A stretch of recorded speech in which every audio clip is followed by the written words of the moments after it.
Oi, esse é mais um vídeo sobre o século XIII, agora sobre as escritoras beguinas, e eu vou mostrar para vocês aqui o meu esquema da Radevich. Estamos terminando a Radevich. Né?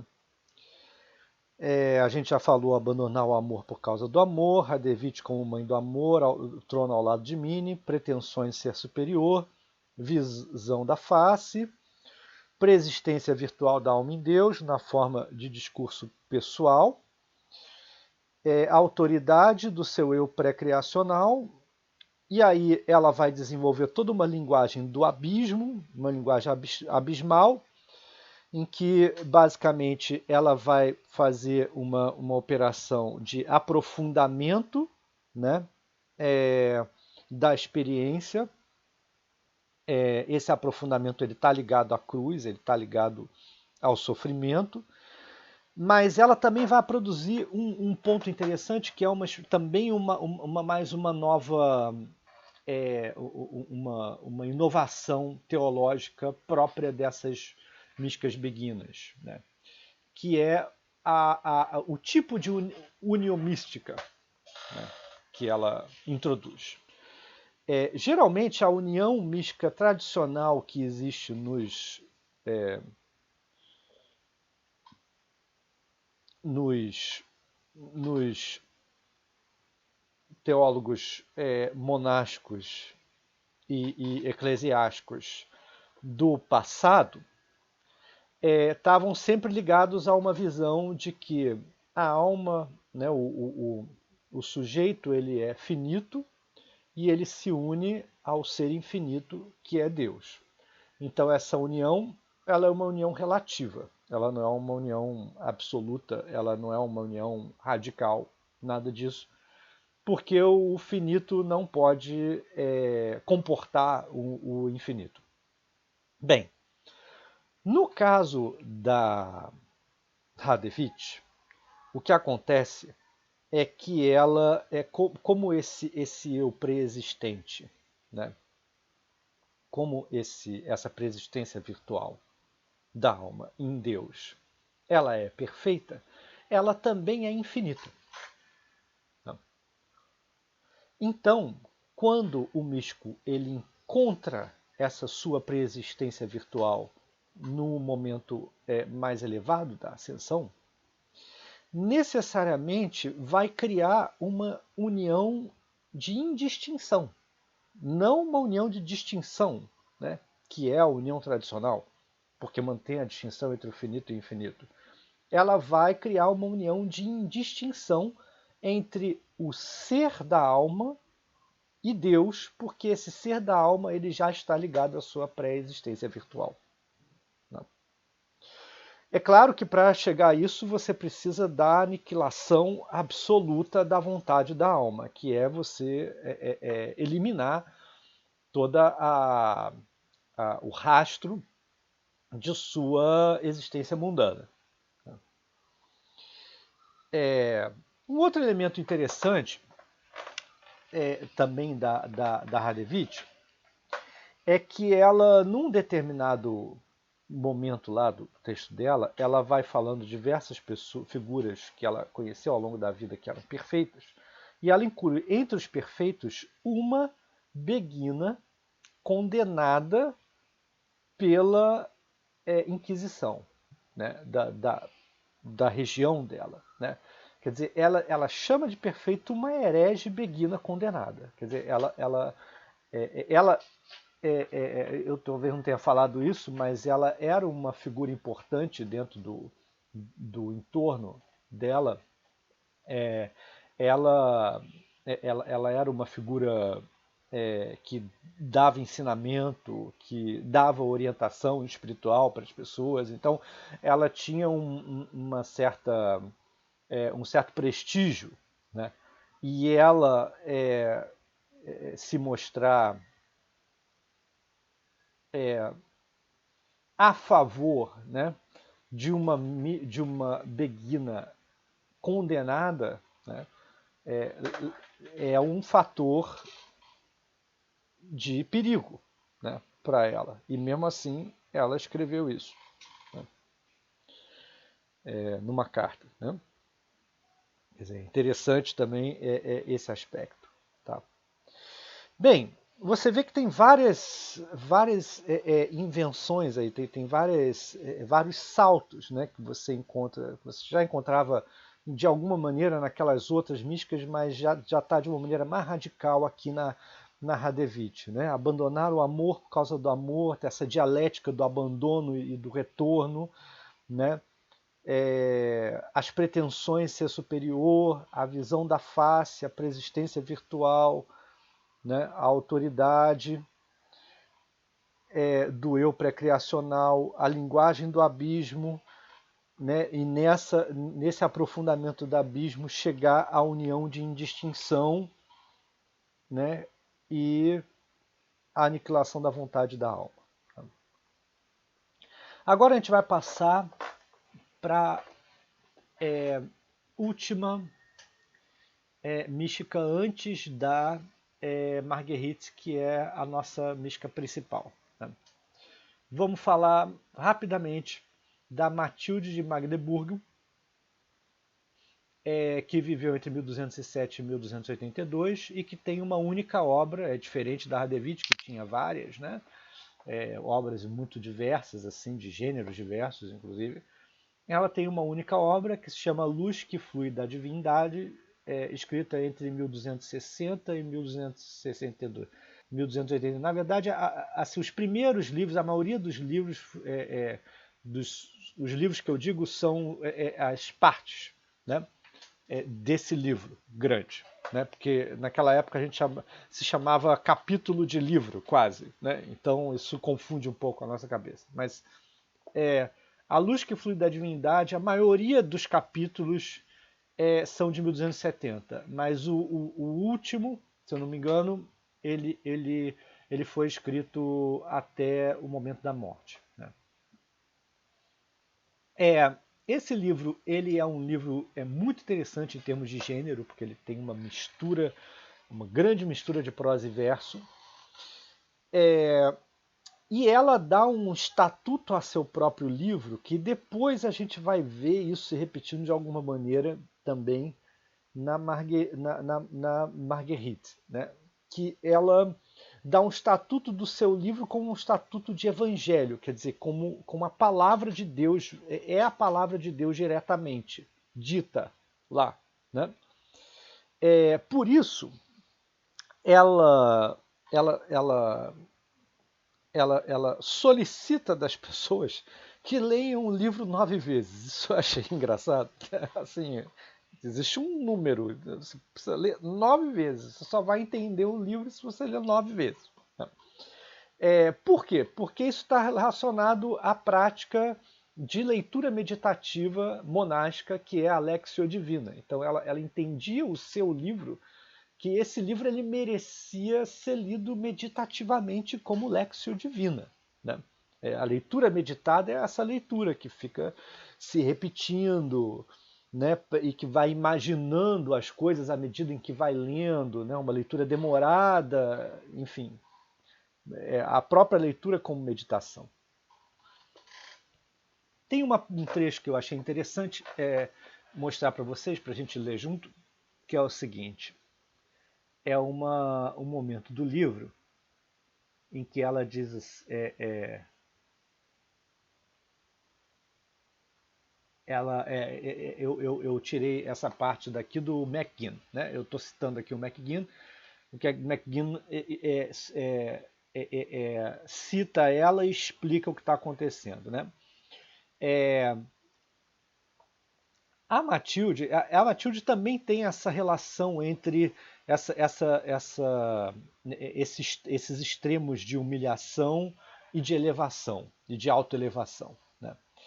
Então tem um momento aqui que ele diz assim, mas por que foi Matilde, triplamente em desvantagem como ela era, escolhida para ser o instrumento para transmitir o livro que é a Trindade? Né?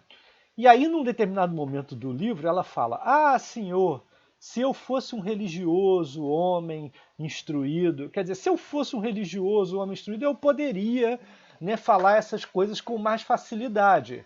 Mas como eu não sou, as pessoas elas desconfiam mais de mim. Né? É isso que é interessante, esse momento aqui, né, em termos de leitura feminista, isso aqui é interessante. Né? Se eu fosse um religioso, homem, instruído, né, quer dizer, ela não é nada disso. Né? Ela é, quer dizer, se eu fosse um religioso aqui, ela está se referindo se eu estivesse dentro da igreja. Né? Fosse homem, se eu fosse instruído, instruído como são instruídos aqueles que sabem ler latim, aqueles que têm formação, né, boa, formação pesada, aí eu podia ser, né, aí as pessoas podiam me levar em consideração. Né? Aí o McGinn disse, a resposta dela emprega o tradicional adágio da humilde reviravolta usado por tantas autoras. Isso são mais uma estratégia de autoridade. Né? E aí ele cita aqui, o que é fraco no mundo foi o que Deus escolheu para confundir o forte. Né? Coríntios 1, 1,27. Né? O que é fraco no mundo foi o que Deus escolheu para confundir o forte. Então, essa é a resposta que ela dá. Né? Quer dizer, Deus me escolheu, certo? Eu sou fraca, eu não sou instruída, eu não sou homem, mas quem me fui eu a escolhida. Né?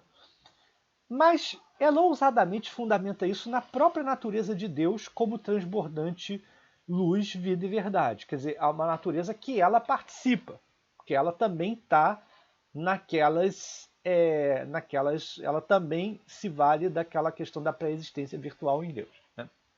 E aí tem essa citação interessante. As mais altas montanhas da terra não podem receber as revelações de meus favores, porque o dilúvio do meu Espírito Santo flui por natureza montanha abaixo. Né? Quer dizer, mesmo as mais altas montanhas da terra não podem receber as minhas revelações. Tá? Porque o dilúvio do meu Espírito Santo, o Espírito Santo dela, flui por natureza montanha abaixo. Quer dizer, é ela que tem que receber essas revelações e não as mais altas montanhas, porque ela está acima das mais altas montanhas. Certo? É nesse sentido. E aí, por ela, mas ela está acima porque isso desce até a ela. Ela que tá, que é humilde, ela recebe esse influxo que vem de cima, que está acima de tudo, e nessa humildade ela se torna maior e ela fica mais alta do que as montanhas da Terra. Bem, isso eu separei as duas coisas, mas aqui na citação está tudo junto. Né? O mais alto está junto com o mais baixo. Né? Maiores poetas místicos do século XIII. O McGinn diz que no século XIII você tem Jacopone de Todi, Matilde, que a gente Radevich, que a gente já viu, né, que também tem livros que são livros de poemas mesmo. Mas a Matilde, embora ela não tenha feito um livro de poesia, ela merece estar elencada como uma das 3 maiores poetas místicas do século XIII, porque o livro dela mistura as duas coisas. Né? Eu achei interessante isso, porque isso mostra que a gente está lidando com uma literatura de alto nível. Ela desenvolve 3 imagens. Tá? A principal imagem é o fluir, né? Que está ligada à processão e ao retorno neoplatônico. Eu já falei isso aqui em algum vídeo, né? Que no neoplatonismo você tem um uno, né? um Deus uno, que emana, que produz emanações, que vai criar o mundo. Né? Até chegar, e essas emanações elas atravessam as diversas esferas, né? Do mundo, do mais alto ao mais baixo, e depois que o Deus emana o seu influxo divino, né? Depois as criaturas do mundo elas precisam retornar ao Uno através da contemplação, e nessa contemplação esse retorno se dá como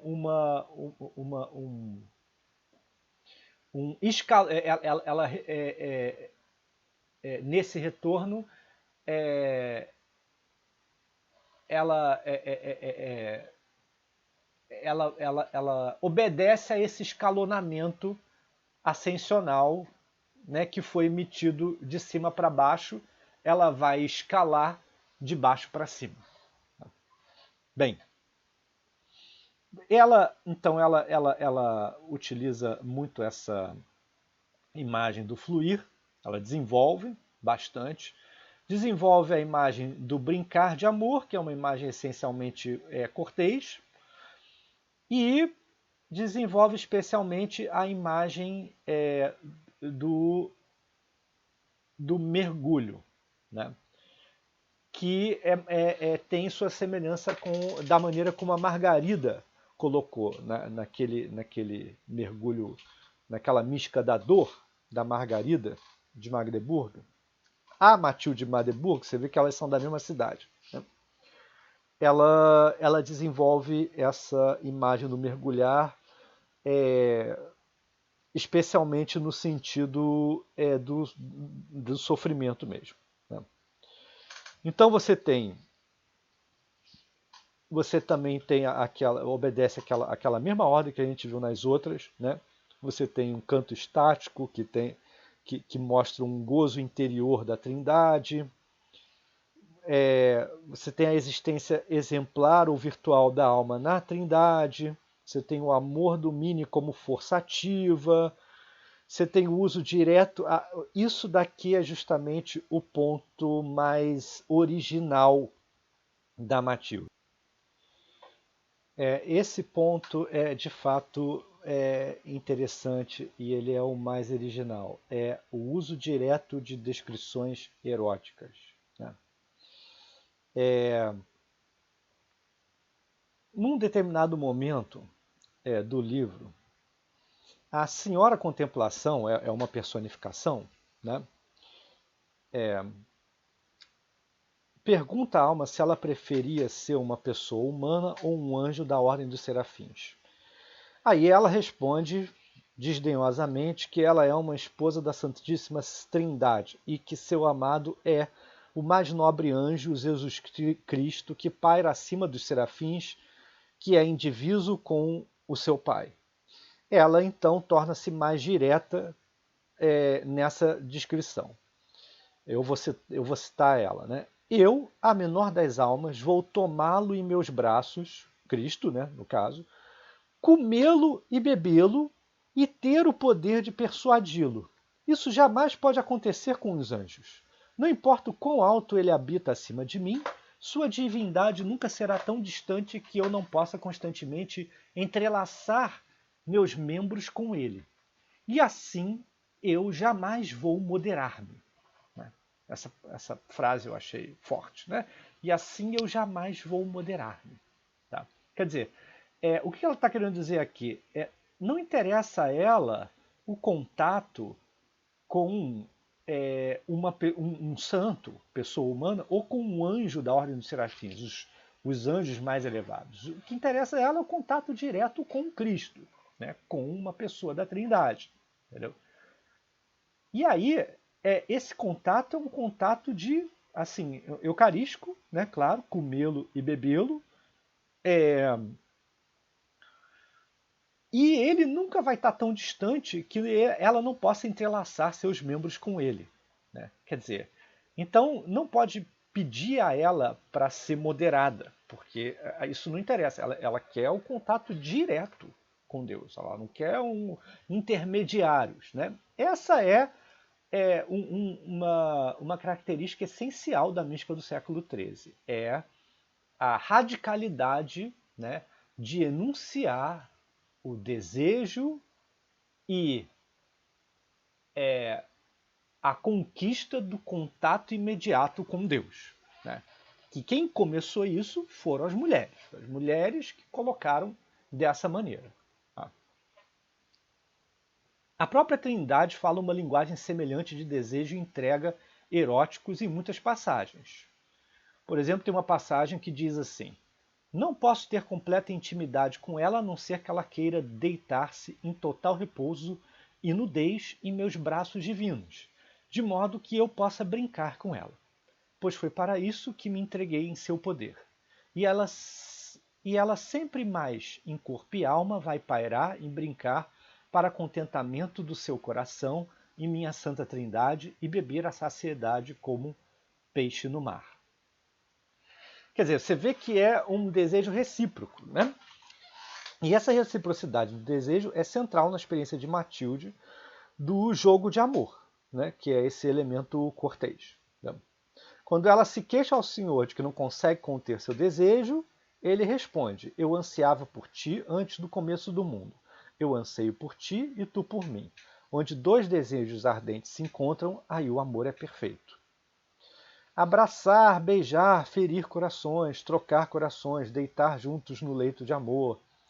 Né? A luz que emana da divindade contém uma multidão destas imagens de encontro erótico com Deus.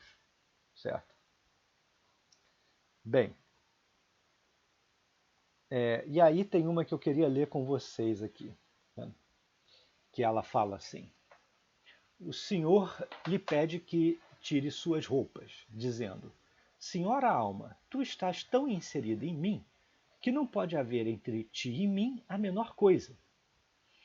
As virtudes externas devem ir, só as virtudes interiores do nobre anseio e desejo insondável podem permanecer.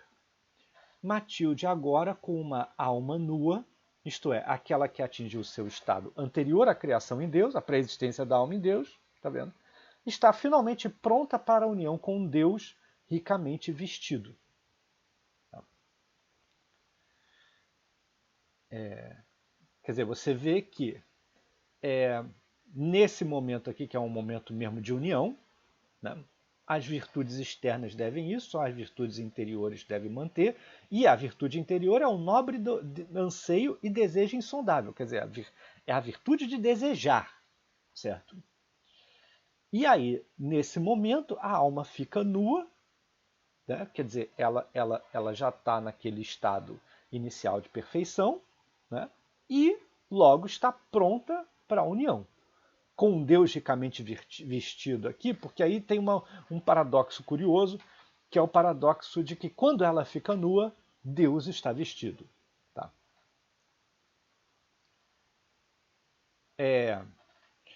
Então, aí tem uma passagem que é uma passagem poética, uma passagem escrita em verso, né, que diz assim: então o abençoado silêncio que ambos desejam vem sobre eles. Ele se dá a ela e ela se dá a ele. O que então acontece com ela, ela sabe, e isso é bom para mim. E aqui existe uma percepção curiosa, porque a narradora está falando de ela como alma. Ela é alma. Tá? E aí, o poema, aqui a estrofe termina dizendo: isso é bom para mim. Quer dizer, aí entra a Matilde, né? Dizendo. A Matilde narra a alma e depois ela assume essa alma como ela mesma. Né? O que então acontece com ela? Ela sabe, isso é bom para mim. Né? Essa mudança enunciativa ela é impressionante. Né? Porque geralmente essas escritoras místicas, é interessante porque geralmente essas escritoras místicas, elas não escrevem uma autobiografia que fica contando a sua história de vida. Isso é muito raro. E nas cartas aparece alguma coisa, é claro. Né? As cartas de Adevite isso aparece mais. Mas, no geral, isso não é uma coisa que acontece. Isso só vai acontecer um pouco mais tarde, assim, de forma mais estrutural, né? Com o livro da vida da Teresa d'Ávila. Né? Aí isso vai acontecer. Isso já é século XVI. Né? Aqui no século XIII, não.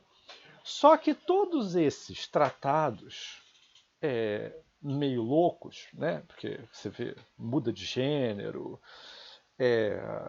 uma hora é poema, outra hora é verso, outra hora é prosa, uma hora é diálogo, aí depois não é diálogo, personifica um conceito, né, uma categoria, e depois a categoria muda, e aí fala da alma e depois assume a alma como eu, né? É uma espécie, é um certo caos verbal que acontece nesses tratados, né?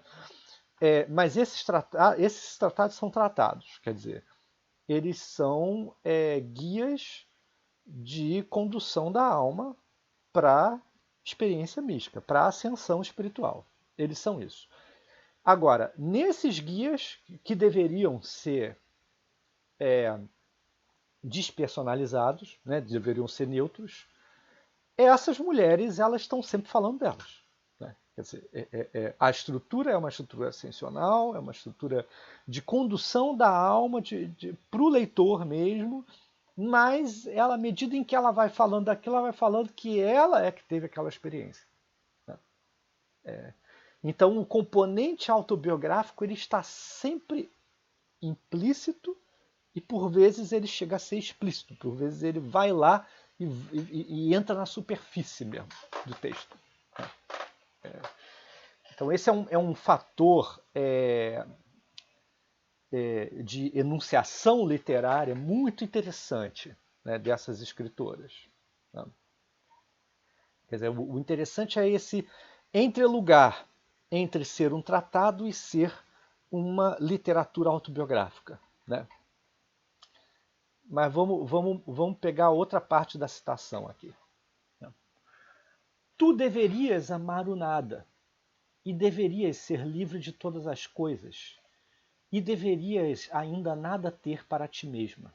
Quer dizer, amar o nada aqui é já o esvaziamento total para receber Deus, né? Porque Deus só vai aparecer quando houver o esvaziamento da vontade, e você receber Deus que é o nada. Né? Aí começa a entrar esse elemento da teologia negativa, que a gente já viu no texto do William James, né? Que ele explicou, ele não chegou a falar, escrever que se trata de teologia negativa, ele falou de negatividade em geral, mas ele descreveu, e aqui nós estamos observando muito claramente, né, o incurso do discurso apofático negativo aqui. Tu deverias amar o nada e deverias ser livre de todas as coisas. Quer dizer, se você amar o nada, você vai ser livre de todas as coisas. Eu botei uns 3 pontinhos porque esses versos eles estão em momentos diferentes, mas era esses versos que eu queria. Né? E deveria ser livre de todas as coisas. Então a liberdade depende de você se abandonar tudo. Né? Abandonar tudo, ficar só com o nada que vai te dar liberdade. E deverias ainda nada ter para ti mesma. Quer dizer, se tiver alguma coisa para si mesma, aí você não está esvaziado. Você não está apto a receber o nada divino. Você não tem espaço dentro do. É uma coisa meio topológica mesmo. É uma topologia do espaço da alma, né? Que está ligado a um processo de produção da ideia de interiorização mesmo. Né? A interiorização no Ocidente é isso. Né? A alma ela precisa se esvaziar, né? Não desejar nada do mundo, e desejar um nada que é Deus. E aí sim, e se esvaziando, Deus pode entrar. Né?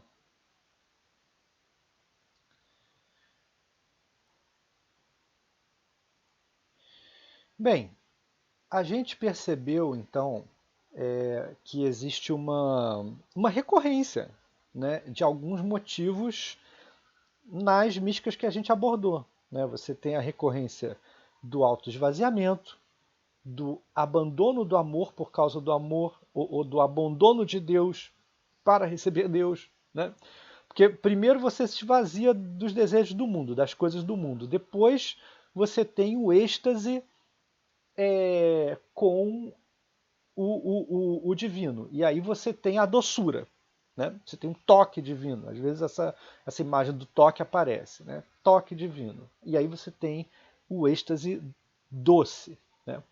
Só que aí no momento mais elevado, geralmente essas místicas elas se distanciam desse êxtase, se distanciam dessa doçura, né? Não querem saber, recusam. E aí tem esse motivo paradoxal, abandonar o amor por causa do amor, abandonar Deus para Deus, né? Geralmente não, mas em alguns momentos, especialmente em Matilde, principalmente nessas de Magdeburgo, na Margarida e na Matilde, você tem um motivo de que no topo lá da ascensão você precisa carregar a cruz, você precisa radicalizar o sofrimento, né? Ou a experiência do abismo. E Radevich também tem isso, no final das contas, né? Radevich também tem isso. E aí, quando você conseguir isso, quando você conseguir chegar ao seu ápice de força, de conseguir enfrentar o maior desafio, né, do esvaziamento, aí sim você vai conseguir chegar a essa pré-existência virtual divina. Você vai conseguir encontrar essa vida perfeita. Né? Você vai chegar à sua perfeição. Né? A sua perfeição é você negar totalmente a sua própria vontade, assumir a vontade divina e aí esvaziar totalmente a si mesmo. E aí você vai chegar, de fato, a esse lugar em que elas. Aí entra o momento da pretensão. Né? Aí entra o momento em que elas dizem assim: eu estou no mesmo lugar que Maria, eu estou no lugar superior a Maria. Né? Eu estou no lugar superior aos maiores santos, entendeu? Assim, eu sou tão quanto Maria. Entendeu? E aí eu sou Deus, entendeu? Isso é deificação. A gente chama isso de deificação, é um termo teológico para isso, né? Quer dizer, a busca de, assim, não só ter o contato com Deus, né? Mas ser Deus é a união de indistinção, é de fato uma indistinção. Né? Aí é claro, aí tem toda uma maneira ou delas afirmarem isso e depois justificarem de alguma maneira que pode soar como legítima ou não. Ou a justificativa não vai ser legítima e aí elas vão ser condenadas de alguma maneira. Né? Só que no caso todas essas que eu disse, muito especialmente da Radevich e da Matilde, não houve elas mesmas não chegaram a enfrentar tão radicalmente o poder eclesiástico da época delas como a Marguerite de Porret fez. Então no próximo vídeo a gente vai falar por que a Marguerite de Porret, que é a mais radical de todas mesmo, entendeu? Se vocês acharam que tudo isso daqui já estava radical para século XIII, você ainda não chegamos ainda à mais radical. A mais radical dessas beguinas e dessas figuras aí reclusas, é a Marguerite Porret. E ela enfrentou mesmo o poder eclesiástico, assim, abertamente, como na distinção dela entre igreja pequena e igreja, a Santa Igreja Pequena e a Santa Igreja Elevada, né? A igreja pequena é a igreja, a igreja propriamente dita, a igreja elevada é a das pessoas superiores e tal, espiritualmente e tal. E aí ela foi presa, não quis falar nada na prisão e acabou sendo condenada e foi morta na fogueira. Ok?